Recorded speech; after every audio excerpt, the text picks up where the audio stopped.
habis semua yang saya miliki gara-gara utang. Mobil harus lenyap karena itu juga mobil listrik gitu. Saya usaha rental mobilnya modal listrik baru 5 bulan, mobilnya dibawa lari sama orang. Ya karena direntalkan, yang rental ini ternyata pemain apa? Pemain menggunakan mobil.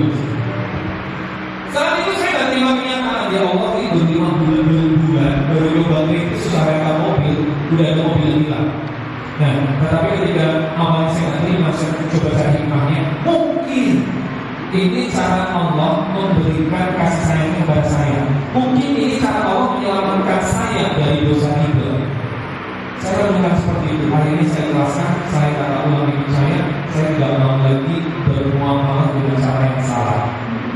Ya, saya coba belajar tentang muamalah yang betul. Dan sebelumnya saya cari uang selain mobil, saya trading forex. 4 tahun saya trading forex, anak saya, istri saya dari trading forex. Saya tak muamalah. Ternyata ada akad yang tidak betul di dalam praktek saya cari uang. Saya tinggalkan semua. Yang terjadi makin terpuruk karena penghasilan sudah tidak punya. Ya kan? Karena konsekuensi saya melibatkan uang yang abu-abu tadi. Konsekuensinya adalah saya tak punya penghasilan tadi. Tapi bagaimana saya pikir agar saya dapat peluang? Sementara tabungan tidak punya. Kalau saya mau harus usaha dulu dalam pemikiran saya, usaha itu butuh modal. Saya tak punya modal. Tetapi ketika berkesudahan yang luar biasa, kita doa yang diulang-ulang, Allah berikan petunjuk. Apa yang saya lakukan? Aset saya saat itu hanya 1 sepeda motor dan 1 buah handphone BlackBerry. Ya, zaman 2014 masih pakai BlackBerry, dulu pakai WA. Ya, chat ini masih pakai apa? BBM, ping-ping ya. Nah, saya manfaatkan BBM saya untuk bisa jadi duit. Caranya gimana? Saya jual produk, jadi maklar, jadi dropshipper. Kalau yang dropshipper, nah, zaman sekarang afiliator gitu. Maklar, ada tanah dijual, rumah dijual, langsung saya telepon. Gaya kan, ada rumah dijual, saya telepon. Bukan mau beli gitu kan, saya telepon, Pak, rumah ini mau dijual, ya. Kita berapa Pak? Sekian. Luas berapa? Sekian. Boleh Pak, saya mau dijual, komisi berapa?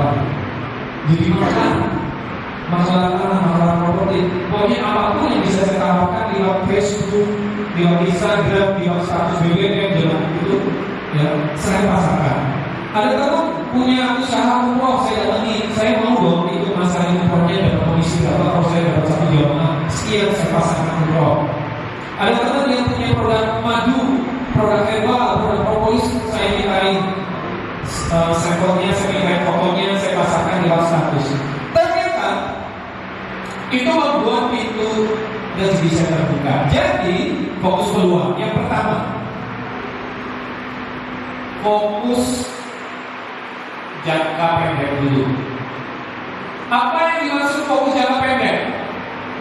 Yang penting ada income harian. Saya tanya Bapak Ibu, di sini saya yakin aman semua ya. Harian aman nggak pun? Aman, mau tenang. Karena keseharian aman. Saat itu saya nggak aman. Kalau saya nggak usaha, kalau saya nggak mikir pendapatan dari yang bagus saya ngeburu. Jadi saya mikir jangka pendek dulu. Saya nggak mikir utangnya. Karena kalau saya langsung mikir utangnya terlalu besar, secara logika manusia itu berat. Utang saya segini besar. Kalau saya hanya fokus ke harian, utangnya dari masing-masing. Makanya sampaikan itu dulu. Yang penting amankan dapur dulu. Saya kepala rumah tangga, saya punya istri, punya 2 anak. Saya pikir di mana istri anak saya bisa makan setiap hari. Itu dulu, tanpa saya buka lubang baru. Betul? Karena kalau kita komitmen kalau suka, tidak ada lagi kamu suka kita stop buka lubang baru. Apapun kondisinya, bertahan untuk tidak buka lubang baru. Saya mau jangka pendek. Nah, dari sini dapur aman. Istiqomah dalam penghasilan, konsisten terus. Lama-kelamaan dapat ide besar. Ya, yang tadinya yang mau saja mulai dapat ide. Dapat ide. Ya, dari ide inilah nanti dikembangkan untuk target jangka panjang. Apakah terrealisasi? Alhamdulillah. Ceritanya, setelah saya mikir harian, Saya punya penghasilan harian, lama-lama saya punya database. Database apa? Customer. Database-nya orang-orang. Saya kumpul-kumpulin. Circle saya bertambah luas. Silaturahmi saya bertambah. Saya belajar tentang gimana cara memasarkan produk. Saya belajar tentang karakter konsumen. Di 2015 awal, 1 tahun kemudian, akhirnya saya bisa punya brand, bisa bikin brand sendiri tanpa modal. Dari mana ceritanya? Nih, ini brand sendiri. Jadi ketika saya jadi makelar, ketemu makelar. Ada teman saya makelar, ketemu saya, bilang saya, Mas Erik, bisa nggak sediain produk herbal probiotik? Kebetulan saya ada pesanan dari perusahaan Makassar. Pelengkapannya ini perusahaan Makassar masih kerabatnya JK. Saya mikir, ini perusahaan besar dong. Kami biasanya nih, saya kalau masain propolis ke perusahaan itu untungnya dikit cuma 2.000 perak. Ini mau didapatkan ke Berindah, dapatkan ke bidang kesehatan, mereknya apa? Dalam waktu kurang dari 5 menit saya harus bikin merek. Tapi ketemulah merek kali ini saya bawa probiotik, probio saya balik biopro gitu kan. Saya balik biopro karena olahan madu bilang madu herbal probiotik M biopro. Ketemu brand sendiri, saya bikin produk M biopro. Nah, singkat cerita Bapak Ibu, produksi pertama ini hanya 48 botol karena tidak ada modal. Ini dibantu oleh teman saya. 48 botol ini terjual dalam 2 bulan. Jadi rata-rata saya jual sebulan 24 botol. Jelas buat dapur gak cukup. Jadi saya masih nyari masalah itu saya masih nyari jadi laporan tanah segala macam. Tetapi selama saya masakin, saya niatkan seperti pesan Bapak tadi bahwa produk ini bantu orang lain yang punya masalah kesehatan dapat jalan sebuah. Saya niatkan itu. Alhamdulillah di tahun 2016 yang tadinya omsetnya cuma puluhan botol, ya. Ini 2016 omsetnya mencapai 300-an botol per bulan. Karena buat dapur. Kembali ke jadi saat pajak sama pajak. Saya ingin ini di tahun 2016 usia saya itu 38. Dari dulu saya pernah berdoa sama Allah. Saya berdoa, ya Allah, saya ingin usia 40 tahun saya pensiun tidak cari duit lagi. Boleh nggak sih doa kayak gitu? Boleh nggak doa kayak gitu? Boleh. Allah maha kaya itu, Allah maha kaya, Allah maha pengasih, Allah maha penyayang. Kenapa kita mintanya tanggung? Kenapa kita nggak minta besar tuh? Nah, saya doanya begitu dari dulu. Ya Allah, suatu saat usia 40 tahun saya ingin pensiun, saya nggak cari duit lagi. Nah, Allah minta lagi. Kenapa? 2017 ini omsetnya mencapai 1.000 botol per bulan. 2018 saya bikin PT, namanya PT Citra Mulia Production. Saya bukan direktur, saya hanya pendiri. Saya bikin sistem. Omsetnya ini sudah 3.000 botol. Jelas banget nih kita saya jual 180.000. Lensanya sih main lensa. 1 miliar per bulan. Jangan lihat 1 miliar, tapi startnya pakai modal tidak? 3 hari Pakai setelah modal tidak?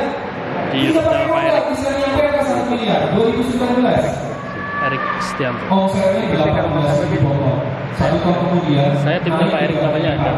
Masya Allah. Nah, Apa siapa? berapa? 6 kali lipat Oh Bandung. atau 3 kali lipat? Kapan jam meeting agar mengapa? Aku nyari. Iya, 18.000 botol. Omsetnya sekitar 3 miliar. Bisa ketinggalan meeting, yasinan, salat. Tanpa modal. Jadi mulai hari ini Bapak Ibu kalau ada yang bilang kalau pengen dapat modal besar harus bayar modal besar, saya bantah. Bukan pakai teori, Alumni berapa? tapi pakai praktek. 29. Di era sekarang kita bisa dapat besar tanpa.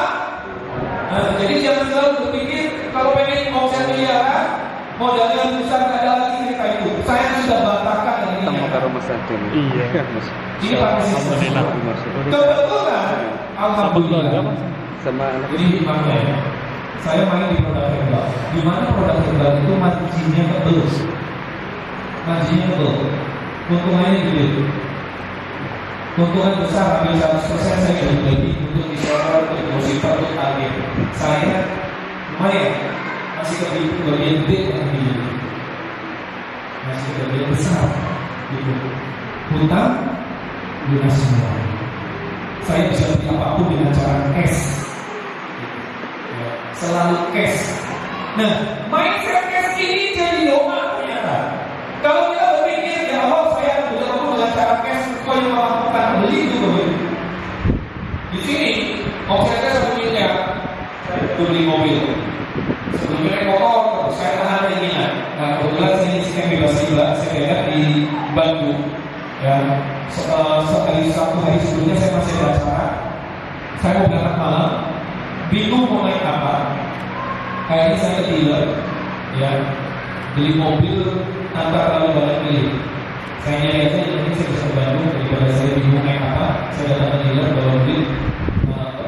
Kalau zaman saya pakai cash ya, artinya transfer. Nah, ada mobil cash saya langsung saya bawa ke saya. Gak lama dari itu saya jual, saya kasih expander gitu. Ya. Kemudian saya menghadiahkan istri saya ulang tahun, istri saya hadiahkan mobil Toyota Yaris cash tadi. Di tahun 2018 saya beli 2 rumah yang selama ini saya kontrak-kontrak 2 rumah saya beli gitu. Di tahun 2019 saya bisa menghasilkan lapangan fasilitas VIP. Gara-gara apa? Gara-gara terjebak hutang, pengen lepas, dikasih tahu lebih banyak. Saya bisa jadi apapun yang saya inginkan. Hari ini saya punya investasi, saya nggak pamer ke Bapak Ibu semua, tapi ini jadi motivasi. Hari ini saya membuat uang saya bekerja untuk saya seperti itu yang saya. Ya, saya punya investasi yang mengalirkan pasif income di atas 20 juta per bulan. Cukup buat kecil? 20 juta per bulan cukup buat kecil? Alhamdulillah gitu. Yang mau jalan-jalan, mau traveling, mau piknik sama anak istri tanpa mikir angsuran, tanpa mikir uang. Enak apa yang tenang? Enak apa yang tenang? Nah, saya doakan Bapak Ibu semua kalau kita lihat cerita ini, Bapak Ibu, saya ketemu peluang. Saya ingin bisa bikin brand sendiri, saya bisa mencetak omset miliaran berawal dari keterpurukan dari himpitan kita. Artinya apa? Jadikan Bapak Ibu apa yang sedang Bapak Ibu alami saat ini di jerat hutang, kena debt trap, dikejar-kejar kolektor. Jadikan ini pelajaran. Gak lama lagi Bapak Ibu akan naik derajatnya, bisa berubah hidupnya bagi bumi dan langit. Kalau kita berjalan dari kota satu ke kota yang lain, ada gak jalan yang lubang? Ada gak jalan yang rusak? Apakah selamanya jalan yang rusak? Ada ujungnya kemudian habis lagi. Nah, anggap saja Bapak Ibu sekarang berada di jalan yang rusak, jalan yang ada tulisannya sedang dalam perbaikan. Anggap saja di situ, gak usah pulang lagi, lanjut aja terus, nanti perjalanan yang mulus, akhirnya sampai ke tujuan. Jangan terus-terusan berada di area situasi kondisi yang bikin pusing. Move on Bapak Ibu. Oke, terima kenyataan Anda sekarang lagi punya utang, dan sekarang yang Anda harus lakukan adalah fokus kemana ini? Keluar, supaya apa? Sehat finansial. Tadi saya katakan, hutang bukan untuk dipikir, tapi dibayar pakai apa? Uang didapat dari mana? Fokus dulu. Dan jangan kecilkan peluang. Kadang-kadang orang itu nggak ada peluang-peluang, kenapa? Peluang itu dari mana-mana. Ada di mana-mana. Di sini tidak ada peluang. Dan di sini itu tidak ada peluang. Tetapi kita menciptakan peluang. Dikasih peluang, dikecilkan. Dikasih peluang, dikecilkan. Lama-lama kamu juga malas ngasih kita. Kalau kita sering mengabaikan peluang yang kecil. Saya mau mengajak Bapak Ibu coba kita berpikir peluang-peluang apa yang bisa muncul dari kepala kita, dari otak kita. Ketika kita tidak punya modal, tapi kita harus bangkit dari keterpurukan. Tadi saya sudah contohkan. Ya, saya sudah contohkan. Saya jadi maklar. Ini nggak butuh modal sama sekali, hanya modal handphone dan kuota. Handphone yang biasa dipakai, kuota yang biasa dipakai. Jadi nggak ada alasan handphone saya jelek. Kan harus butuh kuota juga, kuota yang ada. Jadi nggak butuh modal sama sekali. Tinggal mainkan jempol kita untuk bikin status. Ya, apalagi kalau itu. Ayo, kita mikir. Dropshipper. Sebenarnya dropshipper kebetulan ini satu kelas saya. Kalau dikerucutkan ada afiliator juga ya, zaman sekarang ya. Afiliator, namanya makin keren ya. Persamaan kata dari tiga ini apa Bapak Ibu? Nah, dropshipper, afiliator. Kalau dijadikan satu kata apa? Calo. Iya, calo kan jual barang mana? Iya, cuma ini kan keren banget. Makin keren sekarang afiliator. Kalau lagi reuni keluarga, lagi kumpul keluarga, sekarang kesibukannya apa? Saya jadi afiliator atau menjadi keren. Kan kalau ditanya sekarang ngapain? Jadi calo itu kan nggak keren ya. Karena afiliator keren. Bersyukurlah kita udah di era digital. Namanya keren gitu ya. Namanya keren. Apa lagi Bapak Ibu?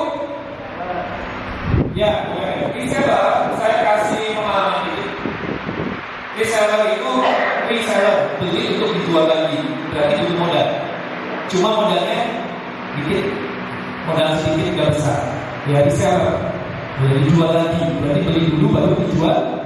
Nah, ada tulakan, ada modal, tapi dikit, tapi nggak apa-apa masuk. Modalnya terjangkau. Nomor 5, apa lagi? Kurir apa? Itu kalau punya motor aman lah ya. Tapi kalau nggak punya motor, harus beli motor. Anggap aja punya motor, nggak pakai modal. Kurir. Apalagi? Guru les. Guru les atau guru privat gitu ya. Jadi guru les itu nggak harus les pelajaran loh Ibu. Ini serius saya lakukan. Sebelum saya keluar dari tempatnya, kebetulan saya hobi di olahraga ini. Saya punya sedikit keterampilan dari suatu saat saya buka privat gitu. Itu saya masih di keluar dan lumayan jadi duit. Jadi kalau ini kalau Bapak Ibu punya keahlian, punya skill, punya keterampilan yang bisa dibagikan ke orang lain, nggak apa-apa keterampilannya jadi duit.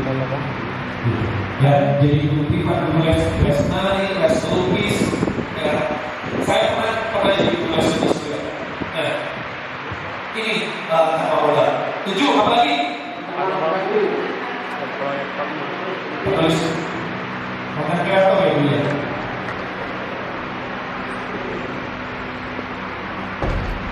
Konten kreator. Apa lagi? Ini penulis buku gak harus buku cetak ibu. Sekarang ada digital kok. Bapak Ibu sudah masak misalkan, Bapak Ibu bikin sebuah ibu itu buku digital. Pakai media kan buku bisa. Kumpulan resep. Nah, itu jadi buku. Yang kumpulan resep. Atau sekarang banyak konten kreator. Dari konten kreator ini bisa peluang tuh apa? Jualan alat-alat konten kreator.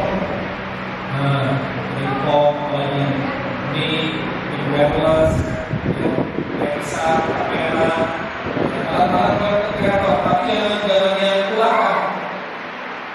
Dropshipper, afiliator, ya. Jual alat konten. Nah, dengar kata terapis ketawa gitu ya. Apalagi 11. Apa Pak? Batu jalanan. Ngamen dong Pak. Oke. Jangan ngamen Pak. Ya, batu ulta aja Pak. Batu ulta. Jangan batu ngamen, jangan ngamen. Ya, jangan belum bisa bayar ngamen. Batu ulta nggak apa-apa. Bapak Ibu, tahun 2005 dari saya menikah tahun 2001 saya jadi pedagang kaki lima sampai 2005-2006. Nah selama saya jadi pedagang kaki lima di trotoar, namanya orang kaki lima jualannya di trotoar. Itu awalnya saya jualan sate kelinci.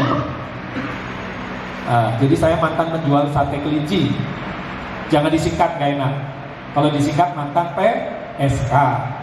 Penjual sate kelinci kan PSK jadinya. Ya. Nah, Kemudian saya beralih jualan pulsa. Kenapa kok dari sate kelinci beralih ke jualan pulsa? Kelincinya habis, susah cari kelinci. Nah, masih di tempat yang sama pakai gerobak. Itu nggak modal juga karena gerobaknya nyewa. Ya nggak modal jualan sate kelinci, gerobaknya nyewa sehari 3.000 ya, tahun 2001 itu. Sehari 3.000 saya nyewa gerobak. Kemudian modal terpal saja, beli terpal itu sama tikar, jadi lesehan. Gelas, piring, sendok, pisau, dan lain-lain pinjem mertua. Bener-bener nggak modal ya, pinjem mertua. Jualan sate kelinci. Nah, saya berpikir kalau penghasilan saya seperti itu saja nggak cukup gitu ya. Saya ingin caranya gimana? Saya jadi badut ultah.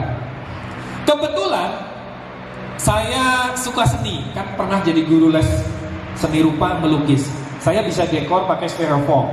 Saya bikin paket ulang tahun Bapak Ibu. Ini nggak modal. Modalnya brosur.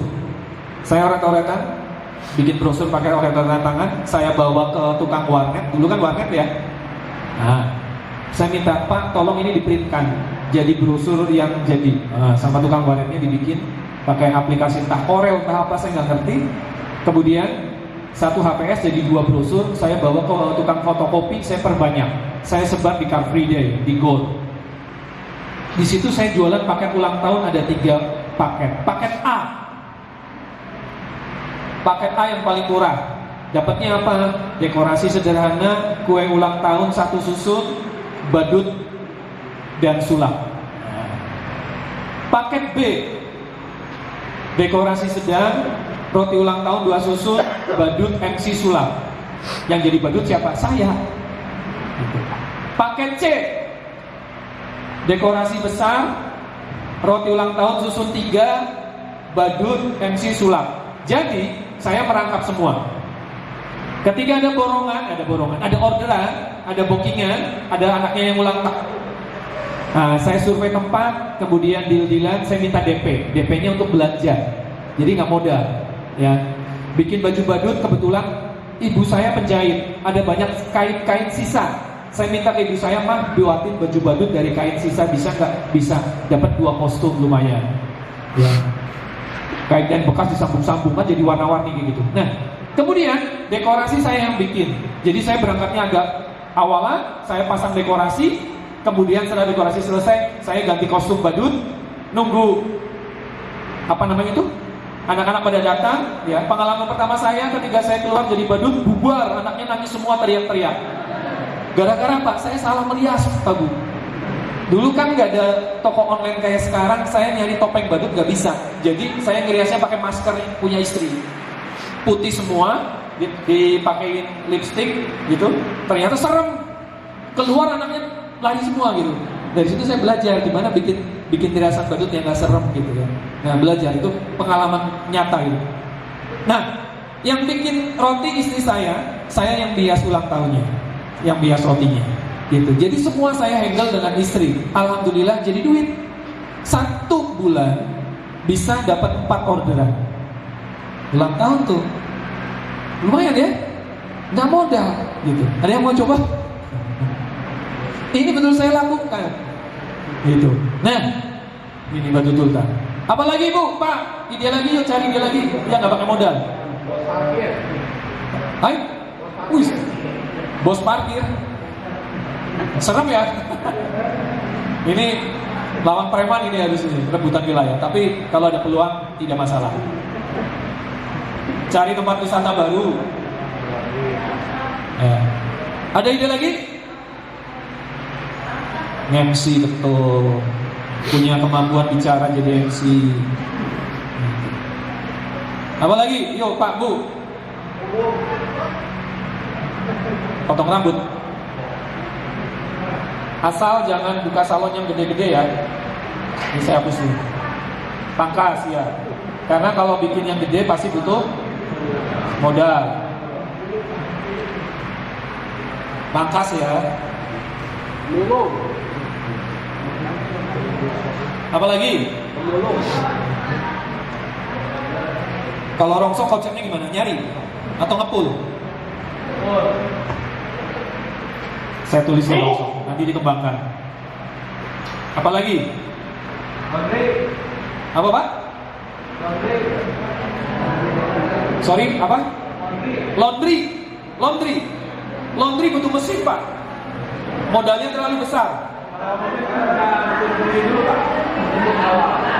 Cuci manual mungkin masih oke ya, tanpa mesin ya. Ada. Ini saya mau cerita. Saya kebetulan terlahir bukan beragama Islam Bapak Ibu. Saya terlahir di keluarga Konghucu. Kemudian saya pindah agama Katolik, akhirnya saya masuk Islam. Nah, saya saat ini juga terlibat untuk pembinaan mualaf-mualaf. Ada satu mualaf binaan kami, ibu-ibu, yang dia kerjanya jadi buka laundry tapi tanpa mesin. Ya, saya dapat info, saya kunjungi, ternyata betul-betul dia cuci pakai tangan, tapi banyak cuciannya, gitu. Dia antar jemput, sistemnya kayak laundry seperti biasa. Ada konsumennya, ada pelanggannya, diambil, nanti dicucikan pakai tangan, disetrika, kemudian diantar lagi, gitu. Mungkin pelanggannya juga tidak semuanya karena apa-apa, tapi juga ingin support ya, gitu. Karena persaingan besar, banyak laundry yang pakai mesin. Tapi beliau, ibu ini jalan, tidak punya suami, ya seorang janda, punya anak 3 yang masih sekolah. Belum lama, mungkin tahun lalu, saya lupa, saya hadiahi sepeda motor, karena motornya ternyata dia pinjam ke tetangganya. Saya kasih hadiah sepeda motor. Dan ini nyata, dia pakai cucian tangan awalnya, sekarang udah pakai mesin, gitu. Jadi peluang juga, gitu. Bisa menghidupi 3 anaknya, gitu. Nah, ada lagi idenya? Apa Pak? Saya kurang jelas, mohon maaf. Oh, Ustadz. Penceramah. Ini perlu diluruskan ini. Perlu diluruskan. Sorry, saya mau tanya. Ustadz itu mata pencarian bukan? Saya ganti di sini, motivator. Ya, kalau Ustadz jangan dijadikan mata pencarian. Tapi Ustadz boleh kan terima amplop, boleh? Boleh. Fisabilillah. Ya, ada orang mau ngasih Ustadz, gak apa-apa diterima. Tapi jangan sampai Ustadz jadi mata pencarian, gitu. Ya, saya ganti motivator. Nah, nih kita baru ngomong dikit, kita udah dapat banyak peluang Bapak Ibu. Selanjutnya apa? Nanti dipilih Bapak Ibu. Dipilih. Ini jadi referensi aja. Bapak Ibu nanti perbanyak bikin seperti ini. Ya. Akhirnya kita bisa menemukan peluang-peluang yang bagus. Jadi gini Bapak Ibu, semisalkan Bapak Ibu tidak pakai pun, suatu saat membutuhkan. Kenapa? Otak kita terlatih berpikir peluang Bapak Ibu. Karena saat ini yang dibutuhkan bagaimana kita menyiapkan finansial, maka perbanyaklah cari peluang begini, gitu. Kalau nggak kita jalankan, kita bisa hire orang untuk menjalankan. Kita yang jadi bosnya, betul? Iya. Ini mana? Cuci manual. Kita bisa berdayakan loh. Di desa masih sedikit sekali orang buka laundry. Orang masih banyak yang nyuci. Tapi dari sekian banyak orang yang nyuci sendiri, ada orang-orang yang tidak mampu nyuci sendiri. Karena dia sibuk, suami istri bekerja, tidak ada waktu buat nyuci. Butuh nggak jasa cuci? Butuh. Kita nggak perlu handle sendiri. Cari tenaga kerja. Ibu mau nggak dapat pekerjaan? Saya butuh karyawan, buruh cuci. Nah, untuk nyuci itu. Kalau satu desa kita punya 30 pelanggan, satu kecamatan ada 10 desa, kita dapat berapa pelanggan? 300 pelanggan. Ilmu networking Pak, gitu. Dulu saya kepikiran apa? Bapak Ibu tahu rangit? Kalau di sini rangit, kalau di Jawa Barat apa namanya ya? Apa Bu? Pancong. Kue pancong gitu ya. Nah, kayak gitu tuh. Saya kepikiran, saya mau bikin kue pancong, ya. Saya rekrut orang-orang yang masih nganggur, masih bingung. Saya bikinkan gerobak, ya. Kalau di Brockton namanya rangit gitu ya. Ya, gerobaknya sudah saya desain saat itu. Target saya 20 gerobak, gitu. Kalau satu gerobak saya bisa punya keuntungan sehari 50.000 saja setelah dibagi dengan pedagangnya. Kalau 20 gerobak sehari saya dapat untung berapa? 1 juta Bapak Ibu.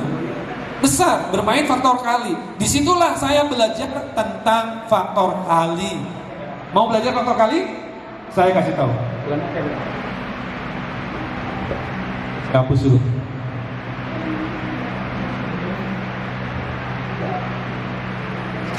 Jadi dari sini saya belajar Bapak Ibu. Kalau Bapak Ibu pengen punya bisnis besar dan jangka panjang, besar dan apa?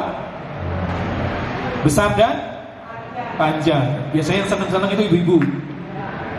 Bisnis besar dan panjang maksudnya Mbak Bu. Ya pikirannya jangan kemana-mana dulu. Bisnis yang besar dan panjang. Kenapa ibu-ibu senang? Duitnya gede gitu ya.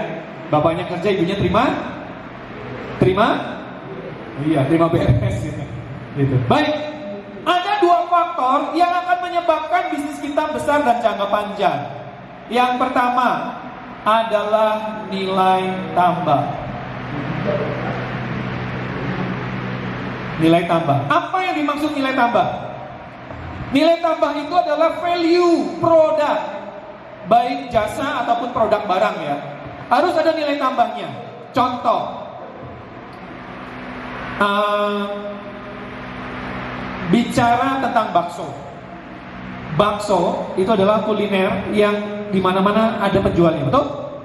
Wow, ke satu kecamatan mungkin ada lebih dari 5 tukang bakso. Kalau kita mau usaha bakso, kita nggak mungkin jualan bakso yang seperti pada umumnya, biasa-biasa.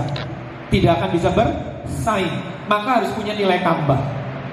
Di tahun 2019, saya buka warung bakso.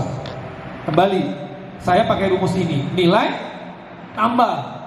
Supaya bakso saya bisa bersaing dengan tukang bakso yang lain, karena saya survei di Purwokerto itu banyak sekali tukang bakso, saya harus punya nilai tambah. Saya bikin warung bakso, saya cari tempat yang luas.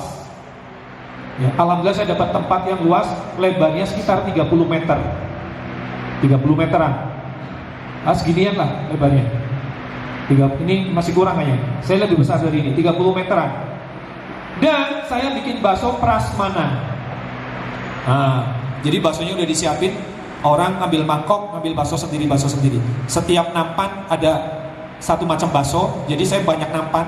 Setiap nampan ada bakso legend. Bakso legend itu bakso polos biasa.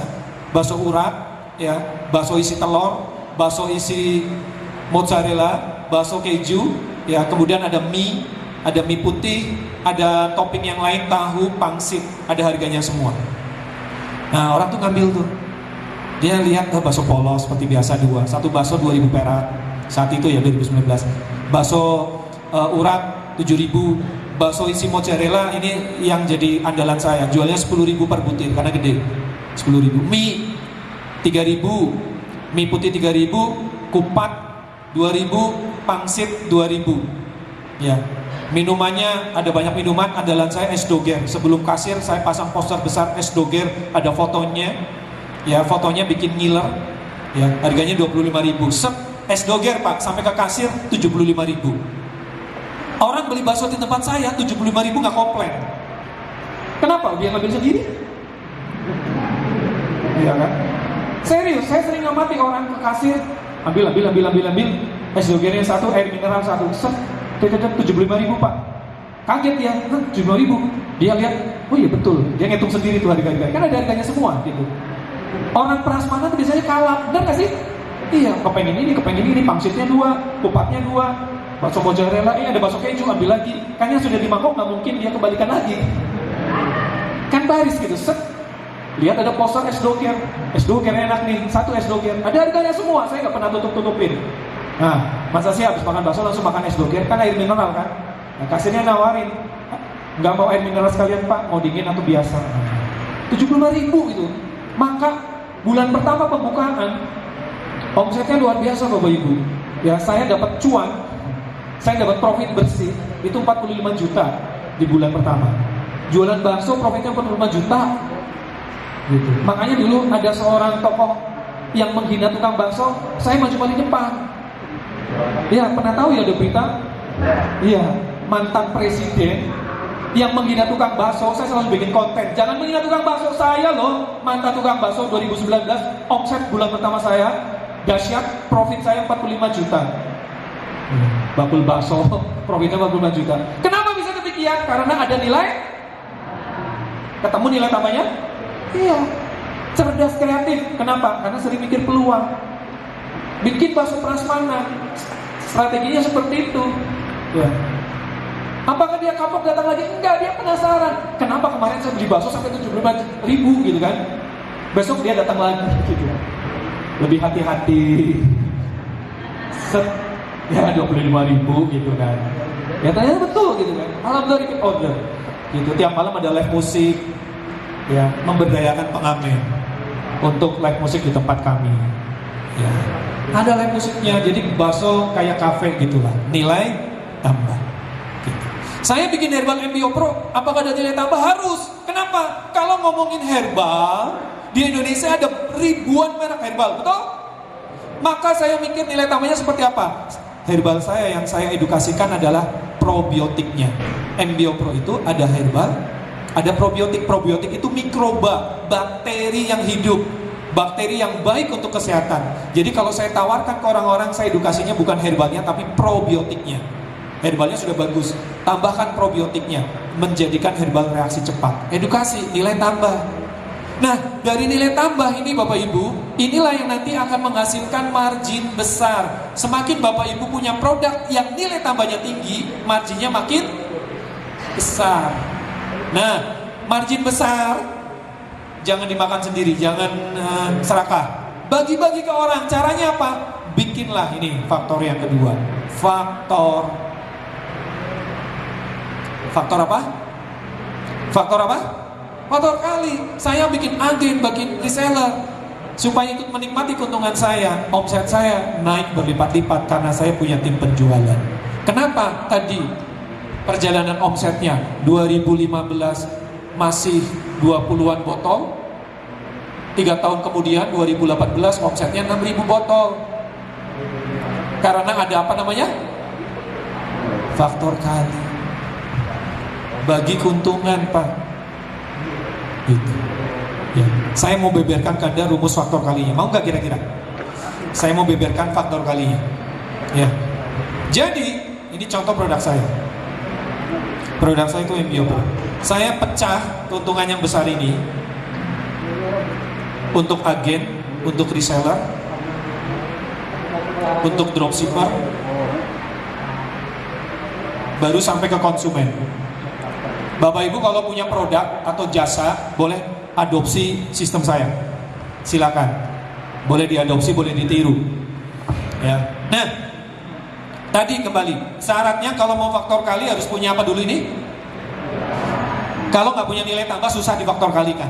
Kenapa? Nilai tambah buat mendongkrak margin. Biar mudah bersaing, harganya bagus, marginnya tebal. Konsumen, pembeli akan melihat barang bukan karena murah dari segi nominalnya, tapi ketiga nilai tambahnya lebih besar dari uang yang dikeluarkan. Contoh nih, ada motor Cina, ada motor Jepang. Motor Jepang itu kayak Yamaha, Honda, Suzuki. Motor Cina itu kayak Jialing. Apa lagi? Ya, Sanek kayak gitulah. Harganya mahalan mana? Jepang atau Cina? Jepang lebih mahal secara nominal, tapi yang paling laku mana? Tetap Jepang. Di luaran sana kita sulit menemukan Jialing, walaupun harganya lebih murah. Berarti murah atau mahal bukan karena nominal, tapi karena nilai tambahnya lebih besar dari uang yang dikeluarkan. Kenapa orang tetap milih motor Jepang? After salesnya, garansinya, suku cadangnya, bengkelnya banyak. Itulah yang dinamakan nilai tambah. Nah, maka punya margin besar. Saya bikin MBO Pro. Herbal biasa banyak, tapi herbal plus probiotik, MBO Pro pionirnya dan MBO Pro rajanya. Gitu. Saya punya produk jadi pionir. Saya pecah agen, reseller, dropshipper, konsumen. Harga konsumen 180.000.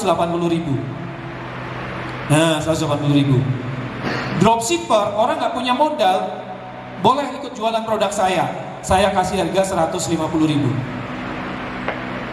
Reseller, orang bisa pulakan belanja 12 botol, dapat harga 130.000. Kalau sudah punya duit, punya modal, boleh jadi agen, belanjanya 120 botol. Saya kasih harga 100.000. Wah, untungnya gede banget. Lihat, kalau seorang dropshipper jualan ke konsumen dapat untung berapa?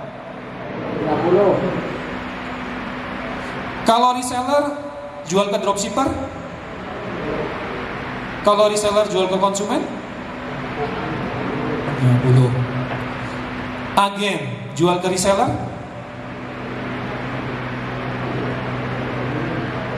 Agen jual ke dropshipper? Agen jual ke konsumen? Nah, kita lihat, jangan sepelekan bakul herbal. Saya suka gregetan sama orang yang kadang-kadang menyepelekan bakul herbal. Jadi gini ceritanya, saya ketemu teman lama, kamu apa usahanya? Ketemu nih, saya jualan herbal. Ohnya itu nggak enak banget. Iya. Apa usahamu? Saya dagang herbal. Gitu. Tapi ketika suatu kali ketemu teman yang lain, usahamu apa? Saya punya kuliner. Ya, kafe bakso terbesar di Purwokerto. Wih, keren gitu. Padahal tahu nggak? Keuntungan bakso tadi 40-an juta. Keuntungan herbalnya 5 kali lipat. Tetapi yang kelihatan sukses yang baksonya gitu. Modalnya gede yang mana?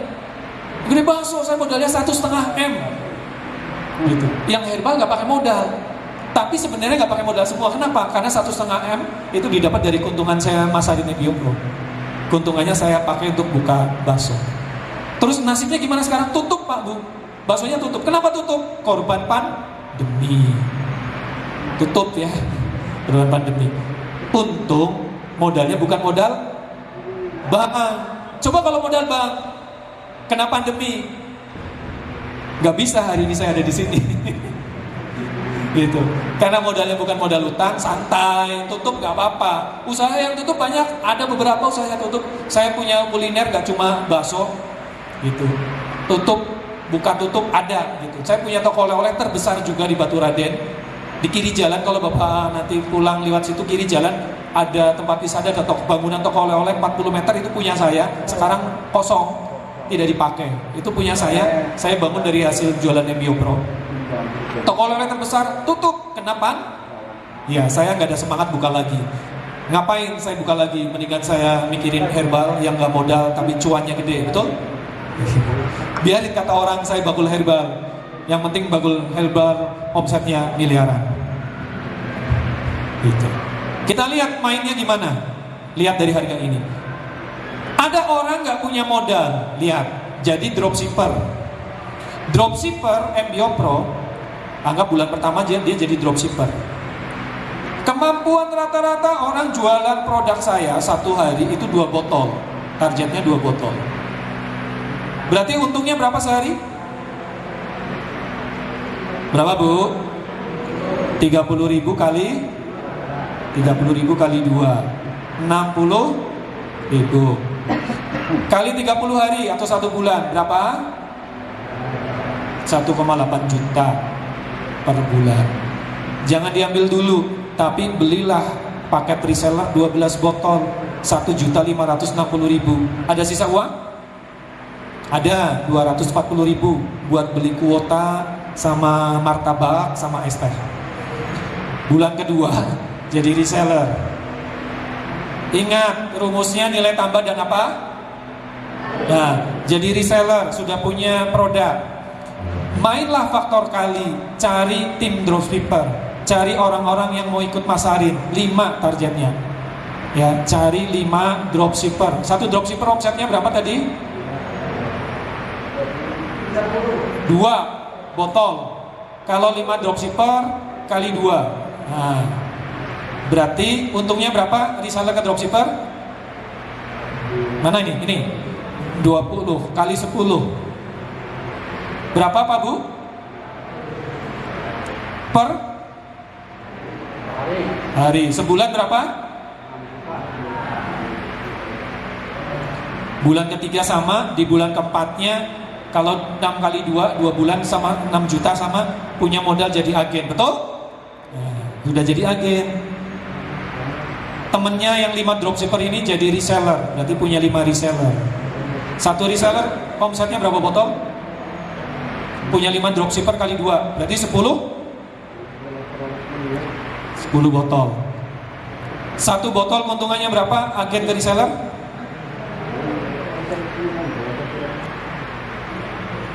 Kali 30. Berapa sehari?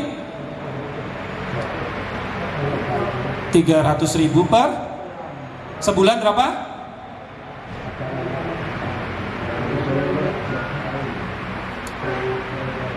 5 kali 10 berapa? Ada yang salah. 50 kali 30 1.500.000 per hari. Berarti sebulan berapa? 45 juta. Apakah ini teori? Tidak. Alhamdulillah agen-agen saya yang penghasilannya di atas ini sudah ada. Jadi bukan teori. Ada agen saya di Jawa Barat penghasilannya di atas 80 juta. Ada agen saya di Cibinong, mantan tukang bata, bisa 30 juta sebulan juga. Jadi agen.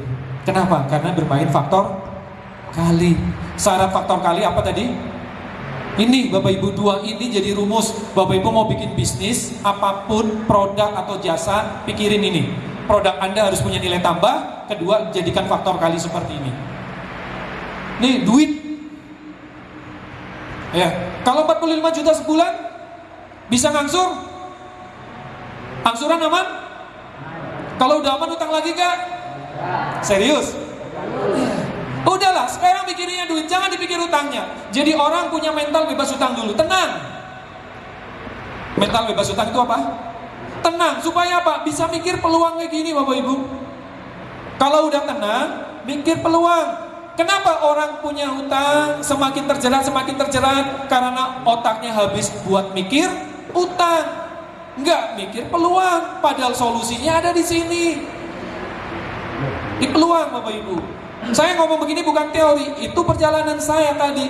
Kalau di 2014 saya meratapi nasib, diem, nganggur, mager, apakah saya bisa seperti sekarang? Tidak. Tapi saya mikirnya cepat. Yang penting jangka pendek dulu. Jangan langsung mikir hutang lunas dulu. Yang penting pertama dapurnya sudah aman, mikir ide Pak. Supaya biasanya ide besar muncul setelah ide kecil dijalankan. Ingat itu, ide besarnya muncul setelah ide kecil dijalankan. Awalnya saya makelar, saya dropshipper, saya akhirnya bisa punya ide bikin brand. Kenapa? Karena ketemu makelar tadi. Apakah saya punya kepikiran, punya rencana saya bikin herbal? Enggak. Gara-gara saya ketemu makelar dengan makelar. Siapa skenario yang bikin itu? Allah. Saya nggak pernah merencanakan suatu saat saya jadi pengusaha herbal dengan omset miliaran. Tidak ada. Dulu ketika saya sekolah ditanya, cita-citamu apa nak? Jadi pejuang herbal? Enggak. Jadi pengusaha herbal? Enggak. Tetapi kenapa saya jadi pengusaha herbal? Allah yang membuat skenario. Berawal dari kesusahan, berawal dari makelar. Ya, ketemu makelar, akhirnya punya ide bikin produk. Tahu nggak Bapak Ibu? 2 botol sampel yang saya kirim ke Makassar, sekarang gimana? Nggak ada kabarnya sampai hari ini. Ya mungkin itu cara Allah, betul? Nggak tahu yang Makassar siapa, ada apa enggak? Buktinya sampai sekarang nggak ada tindak lanjut. Ya sudah 9 tahun berlalu. Tapi disitulah wasilah saya akhirnya punya MBO Pro. Jadi produk herbal dengan testimoni terbanyak di Indonesia. Jadi produk yang dijuluki Raja Herbal Probiotik. Jadi produk yang disebut-sebut sebagai pionir herbal probiotik. Gitu. Yang selalu diburu dengan omset puluhan ribu botol. Yang bisa bantu orang-orang yang gak punya pekerjaan, saya bantu jadi agen dari modal 0. Dia tambahkan nangis lebih kencang lagi. Tambahkan unsur penguat guling-guling. Akhirnya ibunya luluh. Ya udah sana, satu aja. Ini anak dan seorang ibu. Apalagi ketika hamba minta kepada Khalik, Allah yang mendapatkan, yang memiliki, yang berhak menyandang nama Ar-Rahman Ar-Rahim. Maha pengasih, maha penyayang, maha pemberi, maha kaya. Kalau kita mintanya sungguh seperti anak kecil tadi, pasti dikasih. Seorang ibu saja yang masih kategori manusia, iba, luluh ketika melihat anaknya nangis, apalagi Allah yang melihat kita menangis. Tapi jangan pakai guling-guling juga ya. Dikasih, doa diulang-ulang. Saya punya cerita nyata nih Bapak Ibu. Saya, tadi sudah saya katakan, saya dari keluarga non-muslim, saya mantan kafir. Ya benar ya, non-muslim kan kafir ya? Bukan bahasa kasar ya, memang sebutannya seperti itu, betul? Saya mantan kafir. Di usia 20 tahun saya dapat hidayah masuk Islam. Setelah saya masuk Islam, keinginan saya ada dua yang besar. Saya ingin punya rumah. Kenapa saya ingin punya rumah? Karena dari kecil saya ikut orang tua kontrak. Saya berkeluarga juga kontrak. Saya ingin punya rumah dengan cara cash. Rumah yang pertama. Yang kedua impian saya ingin ke Mekah. Gitu. Karena saya sudah masuk Islam, cita-cita saya menyempurnakan 5 rukun Islam, yaitu bisa ke tanah suci. Nah, saya jadikan doa yang diulang-ulang. Ya Allah, saya ingin ke Mekah, saya ingin punya rumah, terus saya ulang-ulang terus. Alhamdulillah 2017. Di 2017 saya menjadi pengisi acara di pelepasan jamaah umroh. 2017. Jadi MC, jadi motivator gitu, peluangnya. Ngisi acara untuk pelepasan jamaah umroh. Di situ saya memotivasi jamaah umroh. Saya lihat pesertanya bapak-bapak, ibu-ibu, tua-tua. Yang biasanya orang umroh tua-tua ya. Mau berangkat umroh, saya nangis. Lihat mereka sebentar lagi mau lihat Ka'bah, lihat mereka sebentar lagi bisa berkunjung ke Allah di Madinah. Saya nangis, ya Allah saya kapan? Saya nanya ke pemilik bironya, bos, kapan pemberangkatan lagi? Di 2 bulan lagi, saat itu Februari, April nanti ada pemberangkatan. Mau daftar Mas Erik? Ya, saya daftar. Tabungan saya baru 15 juta. Harga umroh saat itu 25 juta. Saya kurang berapa? Kurang 10 juta.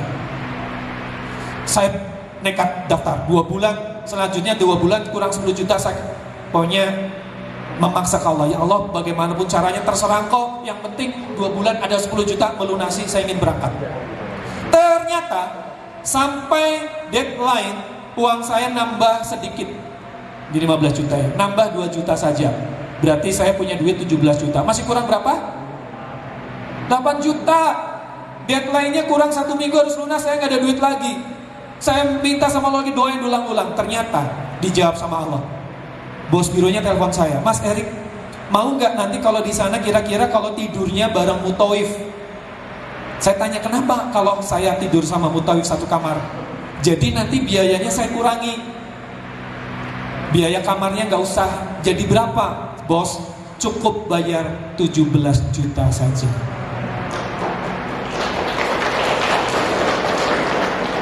Pas angkanya, sujud syukur luar biasa. Allah itu menjawab doa kita. Yang penting kita mintanya beneran. Berangkatlah saya ke sana. Seperti pada umumnya orang ketika berangkat ngelis doa.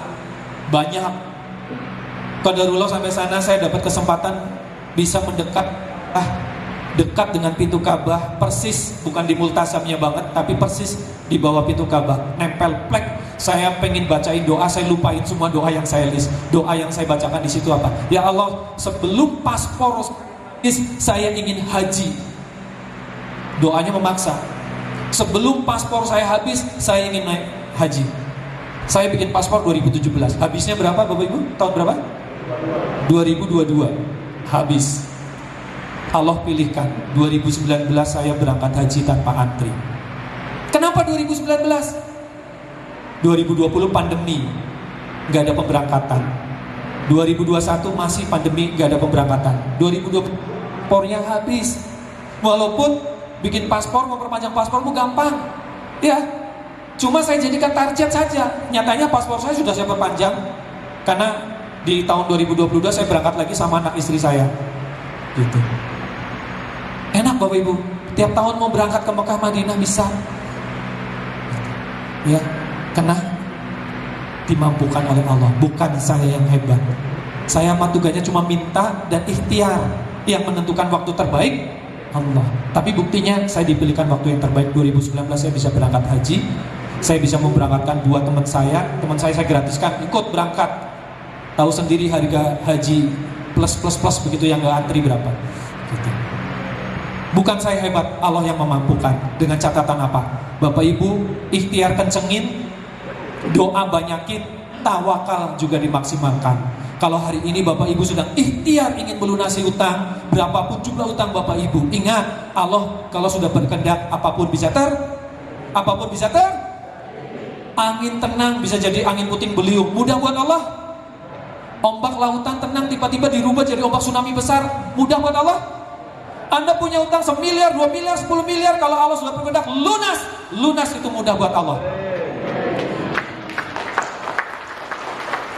Maka syarat ketentuan berlakunya yang tinggal Bapak Ibu jalankan apa? Ikhtiar maksimal, doa kencengin, tawakal juga optimal. Ya, usaha sekuat-kuatnya, doa sebanyak-banyaknya, setelah itu hasil pasrah sama Allah dan yakin Allah tidak akan pernah salah tentukan hari terbaik, waktu terbaik yang diberikan kepada kita. Jadi kalau sekarang Bapak Ibu datang ke CBR ini, niatkan ikhtiar, tunjukkan kepada Allah, Bapak Ibu ada kesungguhan ikhtiar, cari ilmu ingin lunas utang, lillah, karena Allah, bukan karena lain-lain. Datang ke CBR bukan karena ingin dilindungi dari kolektor, bukan karena ingin minta perlindungan dari penagih, bukan, tapi karena ingin lepas dari asap Allah. Karena tobat dari riba, betul? Sekarang kencengin ikhtiarnya, cari peluang, sehatkan finansial, banyakin doa, tawakalnya kencengin. Insya Allah gak lama lagi saya akan dengar cerita Bapak Ibu sudah bisa menjadi insan bebas hutang semua. Terima kasih dari saya, mudah-mudahan manfaat. Salam lunas buat semua alumni CBR 31, insya Allah menjadi pengusaha kaya raya dermawan. Billahi wa taufiq. Assalamualaikum warahmatullahi wabarakatuh. Waalaikumsalam warahmatullahi wabarakatuh. Tepukan yang kemudian buat beliau Coach Erik Setianto. Terima kasih banyak Coach.